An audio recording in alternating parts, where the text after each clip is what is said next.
Urgutliklar diqqatiga, hozir Urgutimizda konteyner materiallarni tom yopish xizmati rivojlangan. Bu borada sizga sifatli konteyner materialdan xizmat kim kerak bo'lsa, mana akamizga murojaat qilishlaring mumkin.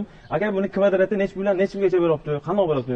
Kvadrat aka 170 mingdan boshlanadi, 300 ming, 400 minggacha yopilinaveradi. Hamma mahsulotlar o'zimizdan. Hamma mahsulotlarning o'zlaringdan, to'g'rimi?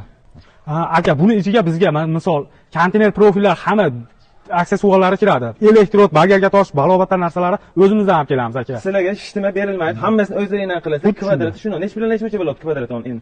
Arzon necha pul, qimmat necha pul? Arzoni aka где-то 200 ming, 210 ming chiqadi. Qimmati 300 ming, 350 ming, 400 minggacha. Joyga qarab chiqaveradi, razmerlarga qarab. Ishni sifatiga javob beradilar, kafolat beradilar. To'g'rimi aka? Xuddi shunday aka. Mana bunaqangi sifatli kimga shunaqa konteyner materiallarni tom yosh xizmat kerak bo'lsa, kottejdagi mana bunaqa kottejga hozir mana bu obyektimiz kottejga joylashgan, sifatli qilib, cho'tki qilib o'zlari yasab berganlar. Kottejdagi, molxonalarga qilmoqchi bo'lsalar, katta-katta obyektlarga qilmoqchi bo'lsalar, mana shu akamizni tavsiya qilaman sizlarga. O'zlari chiroyli qilib, narxini ham cho'tki qilib beradilar. Mana shu videoni tanish bilish, yaqin do'stlaringga yo'rsalar, video foydali, albatta yo'rib qo'ying. Ha, aytgancha, aytish esdan chiqib, mana obunachilar nomidan chiqsa, qanaqa nimalar qilib berasiz sharoitlar? Siz obunachilaringizdan chiqar, tunikasini olib kelib beradi, bepulga qatirib beraman aka. Bepulga qotirib beradi. Bepulga, shunday aka. Bizda nomimizdan chiqsalar, tunkasini olib kelib bersalar, bepulga qotirib beradilar. Xizmat haqqi olmaylar qotirib berishga. Mana shu bilan albatta tanishlaringga yuborib qo'yinglar. Sog'